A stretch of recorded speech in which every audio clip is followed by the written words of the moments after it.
Hey folks, Steve here with a very special video for you today. This is the introduction video for my series covering NATO, The Cold War Goes Hot, the designer signature edition from Compass Games.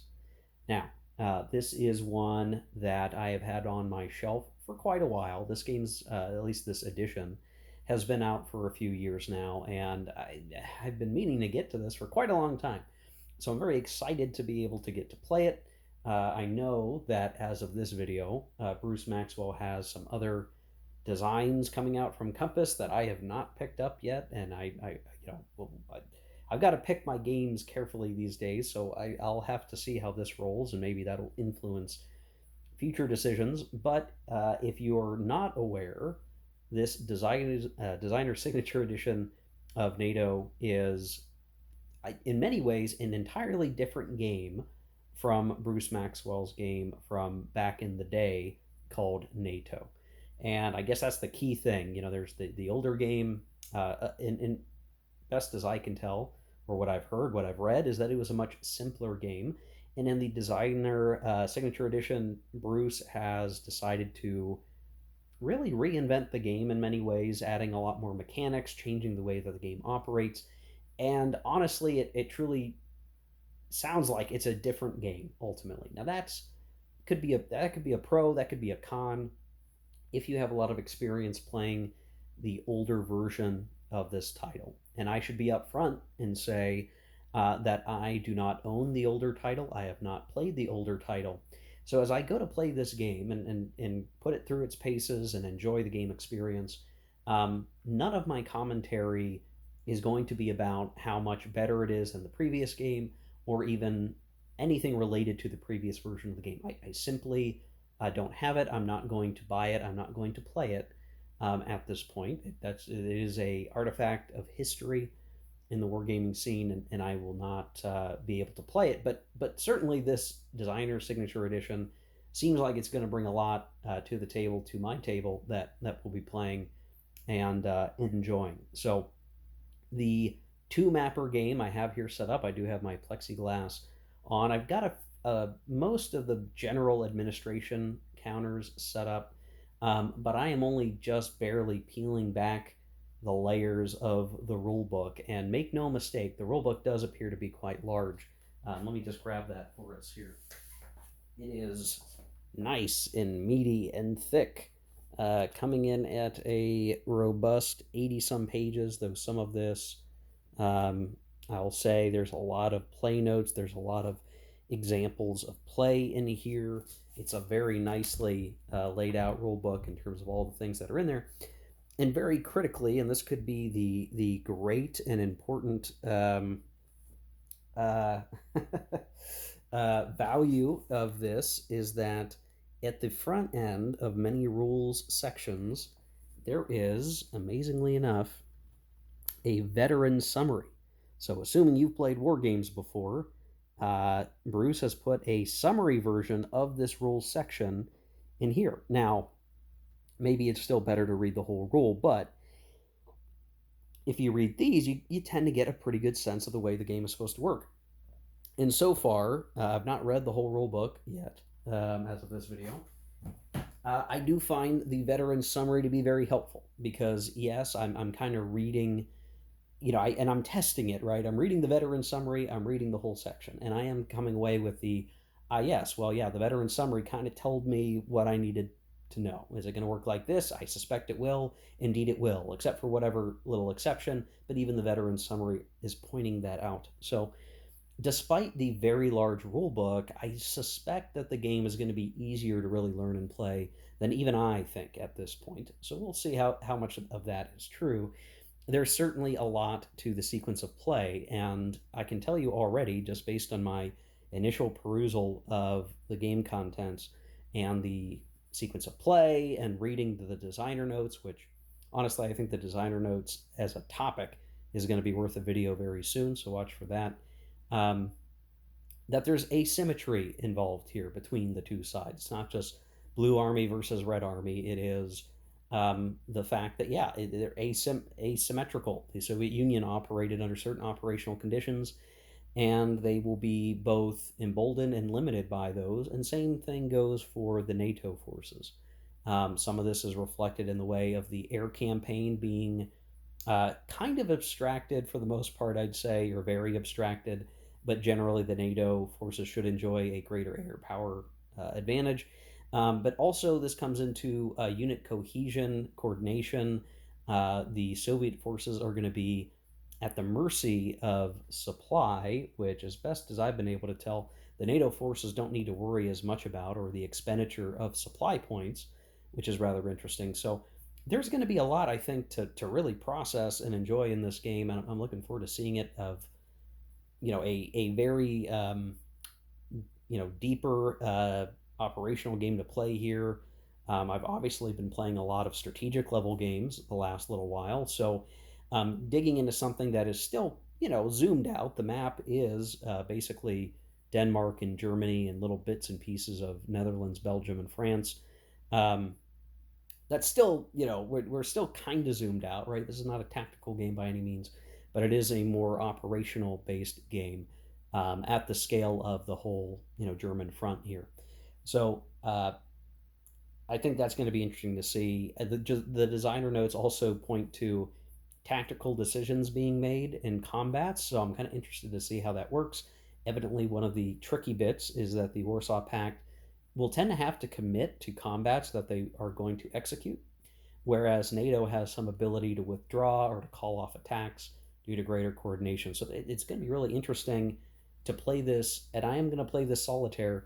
Playing the solitaire will prove to be interesting because each side indeed will be different, and I will have to make sure that I'm really following the sequence of play carefully, that we're executing this in just the correct manner, um, to play the game properly and to really get in the mindset of each side as they attempt to succeed in their objectives. Now, the game comes with several different scenarios. There's a strategic surprise scenario. There is a extended build-up scenario. It reminds me of the Next War series, which tends to have similar things. That series from GMT.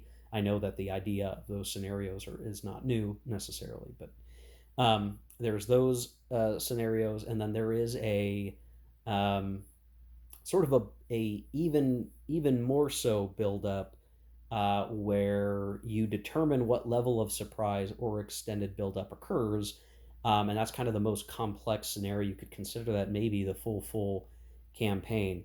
Now, for my purposes, I'm going to start with the Baltic scenario, the Baltap.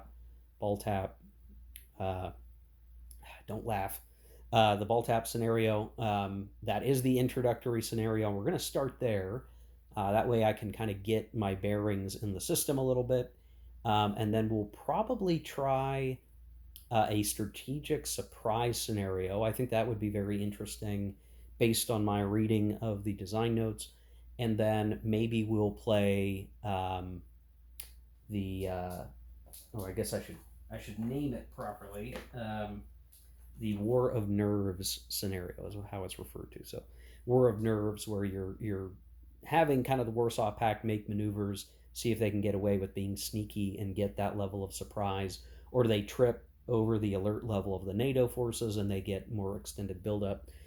I could do that as well, and maybe that's my buildup. I'll do the introductory scenario.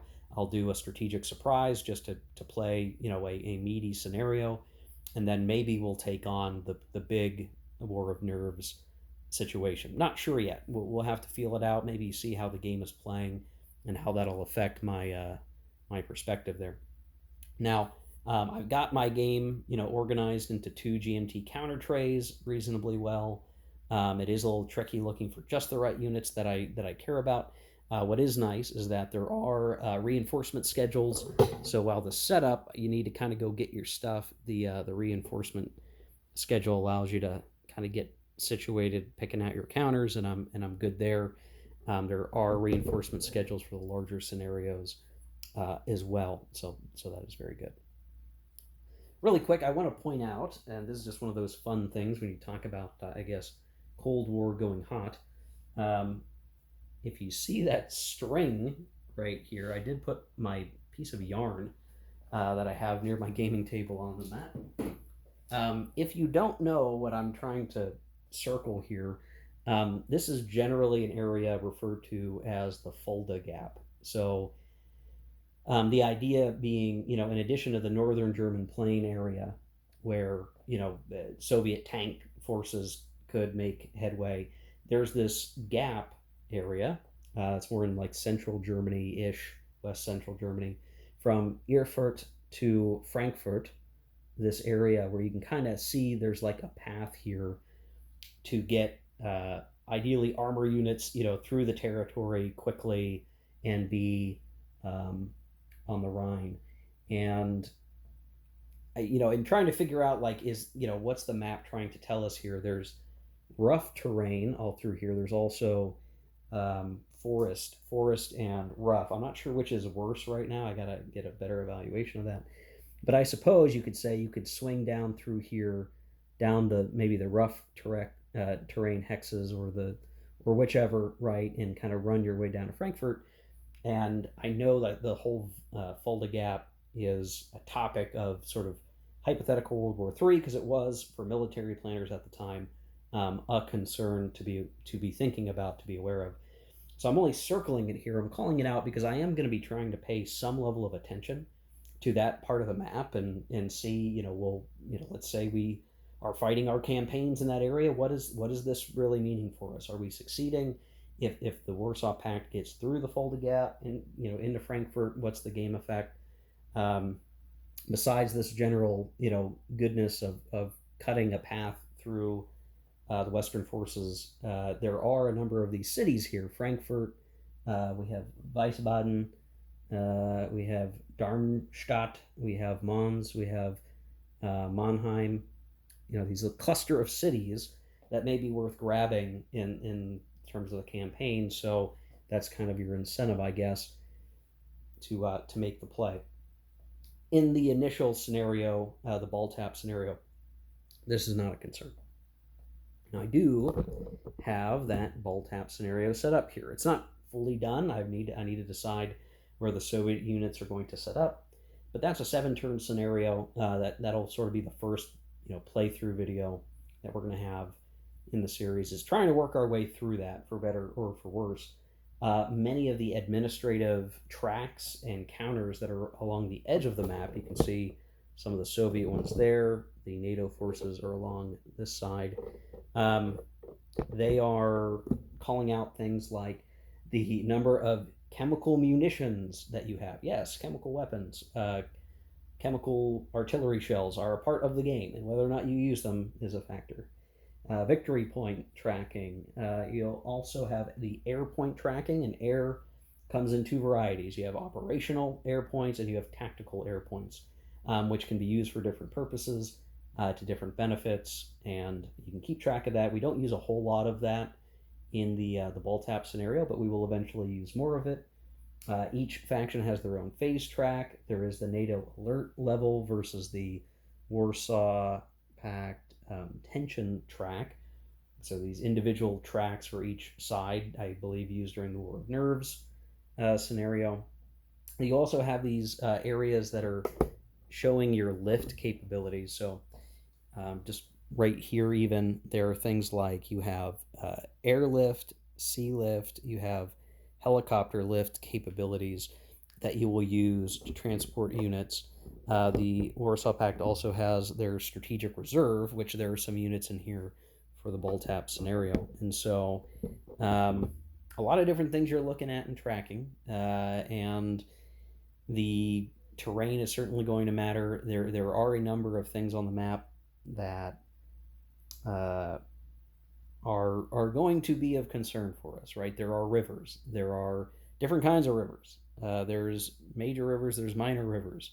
There's mountains. There are mountain passes, which are represented by black arrows going through the hex sides of the mountain.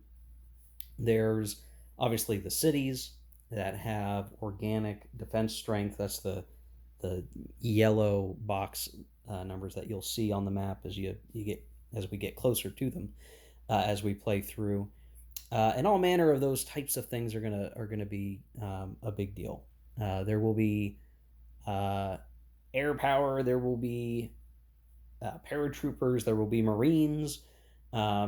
Amphibious assaults, I believe, are going to be an element here of even the Boltap scenario. So, as we get things underway, we should see a lot of the game mechanics, at least in brief. And when you really look at even the beginning of this scenario, this Boltap scenario, the setups there are really not too dissimilar from a full campaign. So you look at kind of the sparseness of Denmark in terms of the units hanging out up there. But when we look at the rest of Germany, there's going to be a lot more units along these areas in a full campaign. So we should, if nothing else, the Boltap scenario will give us some experience on that part of the map. That when we play a full campaign, similar events will probably occur up there in Denmark, but it will be alongside everything else going on the map. So certainly a meaty game. There's definitely a lot of mechanics to take into account. I mean, just to review the table of contents here. See if I can get this pulled up. None of this should be terribly surprising in terms of mechanics, but just so you guys can see, we're talking about zones of control. We care about stacking. We care about supply. There we go. There's the focus. We're going to learn about airspace roles, ground movement. Each one of these sections is only a couple of pages, but then there's rail movement, there's ferry movement, there's lift commands, transport movement, interception, helicopter movement, flak, strikes, nuclear warfare, chemical warfare, air power in general, Warsaw Pact artillery divisions. More stuff there. There's specifically the ground combat, coordination, assaults, reserve phase, headquarters units, cities, West Berlin. There's special rules for West Berlin, national surrender, reinforcements, victory, general scenario rules. That's a lot. I mean, it's not nothing. There's a lot to absorb in there. But again, I think what is contributing to the page count is that there is a lot of additional commentary in the rules that will help you understand the rules better. I've generally heard that the rules here are a well laid out set of rules. And based on my initial reading, I'm only maybe a quarter of the way through the rule book. I do feel that's mostly true. But there's a lot of little fiddly things to keep in mind, the different unit types, making sure you understand their capabilities, but nothing so drastic or different from other games in its size, whether we're talking about the Next War series or even things like OCS. The mechanics in this system are very different, ultimately speaking, in terms of just what are the things that you care about. You care about a lot of the same types of things, more or less, but it will be in the execution that we're going to see a lot of differences. So this is just an introduction video to talk about the game before we jump right into things. There's going to be a lot to pull back the layers of in this game. I will obviously have to change the camera angle for the Boltap scenario, but we'll take care of that all in due time for the next video when I get to that. I don't expect that these scenarios should take too long to play, but it could be we're going to be here for a while. So the future intent of the video series will be probably similar to some of my other video series, where the first couple of turns are going to probably take a few videos just to get through, just to kind of talk about each step in the process that we have. So they're going to be probably a bit longer at the beginning, and then as we get further into a particular scenario, we're going to cover more turns in a single video. So that slow ramp up of, hey, here's this phase, here's what happens in that phase, here's what that looks like, here's the aftermath of that phase. We're going to go probably pretty slow before we pick up the pace a bit later on. It will eventually mean that we're not showing every counter move, we're not going to show every die roll. In terms of time, we just can't do that to the full extent everywhere all the time. We just can't do it. But we'll do some of it so folks get a sense of the gameplay. There are lots of other good videos about this game. Learn how to play games, or learn how to play videos, I should say. Learn how to play videos and things like that. This series is not intended to replace those videos. In fact, I would not even call this video series as a learn to play. This is really a session report and demonstration of the game as I go through my experience.